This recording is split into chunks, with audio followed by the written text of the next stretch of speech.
Have you heard about the Emerald Steel Infinite Combo deck? Or should I say, have you heard about the Emerald Steel Infinite Combo deck? That's right, guys.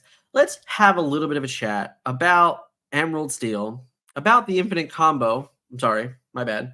Infinite Combo, and whether or not there is a bit of an overreaction to some of the things early on in the Into the Inklands potential metagame discussions.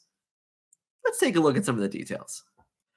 So Beast Relentless is a 6 cost, inkable, 4 strength, 5 willpower, 2 lore with the ability of Second Wind. When an opposing character is damaged, you may ready this character.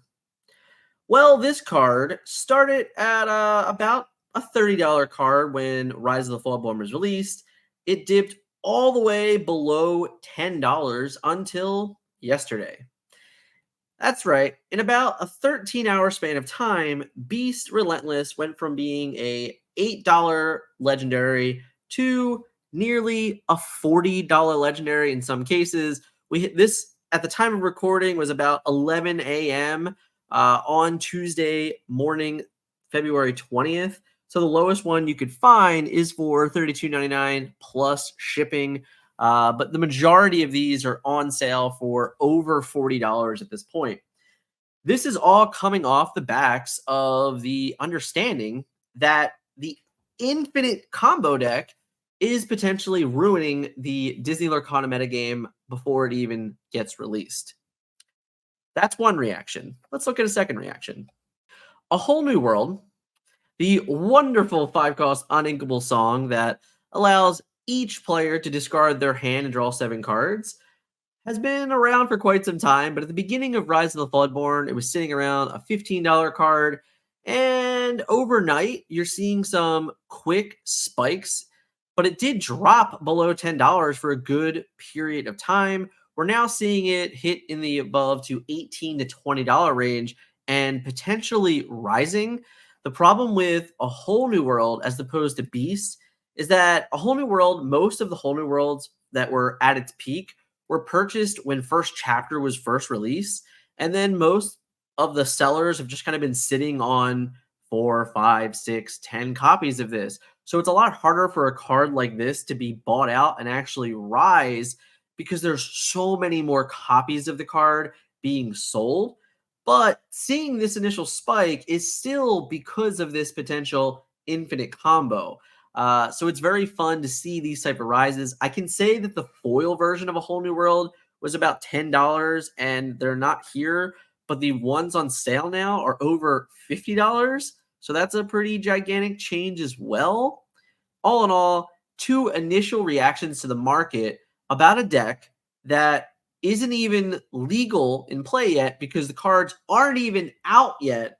And most players that are playing the game haven't even played a single game of Into the Inklands. So let's talk about the Infinite Combo. So the Infinite Combo is made up of 3 cards. The first I've already told you about, which is Beast Relentless. The second is the Bayou, which is the 1 cost inkable location that has 1 to move to, 3 willpower, and the ability of Show Me the Way. Whenever a character quests while here, you may draw a card, then choose and discard a card. So that's step 1 is we move the beast to Bayou, but then how do we make this infinite? Insert Sheriff of Nottingham. The 4 cost, uninkable, 2 strength, 4 willpower, 1 lore. The corrupt official has the ability of taxes should hurt, which, by the way, I think is one of the greatest names for an ability in Disney Lorcana. And what it does is whenever you discard a card, you may deal 1 damage to chosen opposing character. So, because of the wording on Beast, being able to ready whenever an opposing character is damaged, you're actually able to put him on Bayou, quest, gain 2 lore, draw a card, then discard a card to the Bayou effect, and then with taxes should hurt, deal 1 damage to an opposing character, which then readies your beast. Now, That sounds great, right? And it's totally a combo. 110,000%. It's absolutely a very sweet core combo. But it is by no means necessary an infinite combo. There actually requires your opponent to even allow you to be able to do it, which I think is very interesting. The concept here is that you need a lot of things to kind of go right, but it is a little easier set up than I think people are really giving it credit for. Everyone's like, "Oh, it's a 3 card combo, yada yada." The real truth is that all you need to do is play your Beast Relentless on 6 and say go. Now, your opponent has many options here. The first option is they just remove your Beast, and then your combo never exists anyway.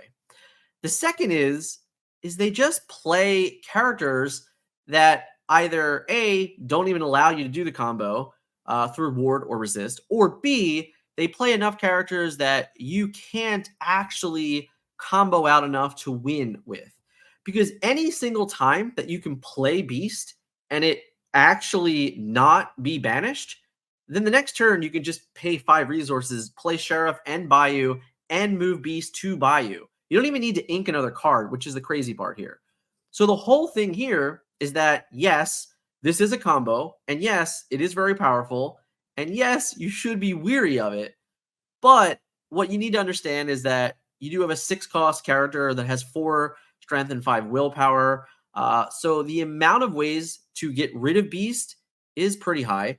And the amount of ways to also interact with the other cards is lower. So everything is really relying on Beast here. The overreaction to a whole new world as a potential part of this combo comes from the fact that this does enable you to kind of like play Beast again, and then if you don't have one of the other pieces to it, you can actually just play one of the other, or not play either, sing a whole new world, or just play a whole new world. Likely you're singing it for what it's worth with any other characters here that you can see. Beast, Tinkerbell can both sing it, all of those great things.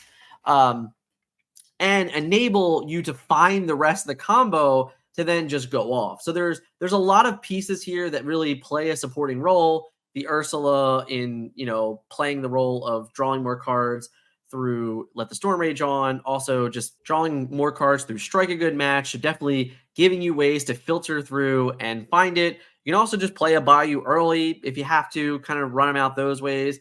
Presenting Morph gives you the ability to play Beast Relentless on turn 3 or Tinkerbell on turn 4 that can also sing a whole new world and things like that. So there's lots of different ways to really combo out with this deck, which is great and powerful. But by no means is it an infinite combo. It really does require your opponent to allow you to do it. So let's talk about some of the ways to really interact with this deck. The key pieces here are resist 1. That's right. Resist 1 on any character, which is why Maui's Place of Exile is here. Any character with resist 1 completely stops the entire thing, because you cannot do damage to a character through the Bayou and through Sheriff of Nottingham if they have resist 1. The other thing here is Ward, which ironically Cogsworth is the ultimate go screw yourself to this combo, because A, it gives all of your characters resist 1. B, it has Ward, which means it also can't target it through the Sheriff of Nottingham effect.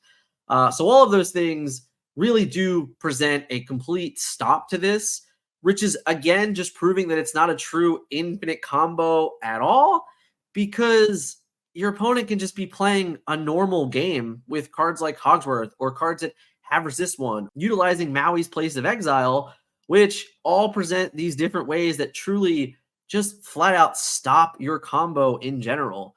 Yes, do all decks have these? No. But the fact that any deck that playing Steel or playing Sapphire can play any of these cards ultimately stop you directly in your tracks, which means infinite is a really bad word to use.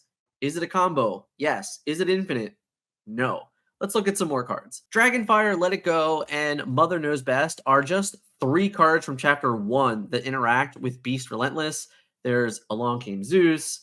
There's so many more other interactions and options, even if we include cards like Pinocchio to exert the Beast, to kind of get rid of them that way. There are plenty of ways to get rid of the Beast. There are also plenty of ways to interact with the Bayou, which you now have bare necessities and things like that.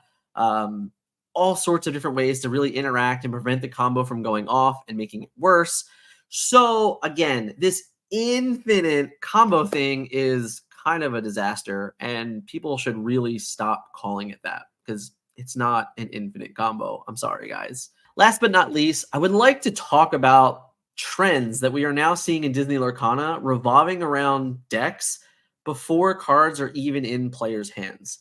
I'd like to remind everyone that when Rise of the Floodborn was first fully spoiled, there was a deck that was so overhyped that a rare from the starter deck went from a 42-cent or $1 rare to $16 overnight. And then I'd like to go on to tell you that through 3 months of top 8 tournaments, that deck only saw 13 top 8s. But it was the greatest deck ever. Nothing can stop it. It's insane. It draws so many cards. And yeah, it was like the eighth or ninth or 10th best deck in the actual metagame and almost irrelevant in all honesty to where you could have never sleeved it up or even played it in a real tournament because the deck lost to so many of the better decks in the game. But hey, let's talk about a little bit about popsicles, right? Because popsicles absolutely were a deck that was crazy. If you look at this, right, I'll go big screen real quick. This was Zepha's deck that he released. It has 29,000 views on Dreamborn. His video was phenomenal, by the way. And this isn't a dig on Zeph at all, right? This is just a dig on popsicles being overhyped early. The video that he made on this was a great video. It was an outstanding video. One of my favorite videos of Rise of the Bloodborne, if I'm being honest. The point is, though, is that we got it wrong. Players got it wrong. They said, oh my God, this is the craziest thing ever. And it wasn't. So it might not be the case here, right? I personally do think that this combo is better than Popsicles was in the Rise of the Floodborn metagame. And I do think that it is a real combo that you should be planning to compete against. But by no means is it infinite. It's not. It's not infinite. So we really need to get away from those words because they're just not true. And that's my real hot take on this whole infinite combo scenario here. Is the deck something that you should be looking out for? Absolutely. Is it this unstoppable force that you can't interact with? No, because it's a 6 cost 4/5 that there are a ton of ways to interact with a card that does nothing the turn it comes into play, doesn't have ward, doesn't have resist, it does require 2 other cards to make it go off, so they have to be in hand, which means discard decks can really interact with this pretty well as well. They can keep you off the cards.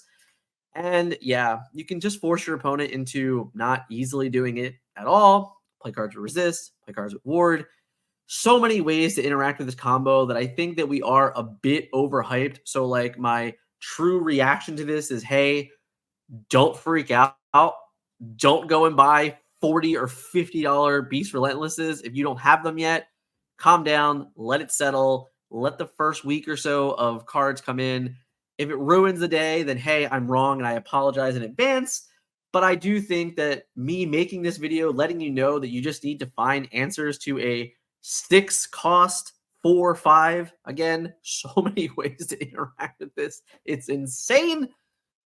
Guys, it's not infinite. I don't want to call it infinite, and we shouldn't be calling it infinite, but we should be aware of it, and it is probably very good. Let's just hope it's more like popsicles over here to where it's a little bit overhyped, and we're being a little over exaggerant, and we should just calm down. Before I walk away, I do have to add the Beast Relentless Enchanted, which started at about 180 because all enchantments are crazy when they first start, but it dropped to $80 and now it's actually reaching close to $180 again. So all of the Beast Relentless hype is real right now, guys. $100 is pretty crazy for a flip overnight. If anyone was buying them at 80, congratulations to you. Hopefully you made a quick $100. Anyone that was buying Beast Relentless Beast at 10, props to you. Hopefully you can flip it for 4 times the value. But all in all, guys, the set's not even out yet. Nothing against Pixelborn lab mode, but it's just a lab mode. There's no rank. There's no real competition going on. There's no proof of that like this is even that realistic in a world where people actually care about what you're doing and not just solitaring themselves. There's a lot of interaction to be dealt with this deck, and it presents a lot of ways and avenues. So I wouldn't overreact just yet. Just let it rest, let it roll, let it roll in. Let's see some of the data. Let's see if this deck can actually stand up before we start going crazy over infinite combos that absolutely are not infinite. Thank you guys for my rant today. If you enjoyed it, hit that like button for me. If you didn't enjoy it, you can hit the dislike. That's fine. That's cool. I'm not going to be offended. Let me know in the comments what you think about the combo, if you're worried about it, if you're not worried about it. Personally, I think it's very good. I think the deck is very good. I think Emerald Steel is good, but I don't think this is in any means infinite. I don't think there is in any means that you can't interact with it. There are plenty of ways to really disrupt it. So thanks again for hanging out with me today. See you guys next time.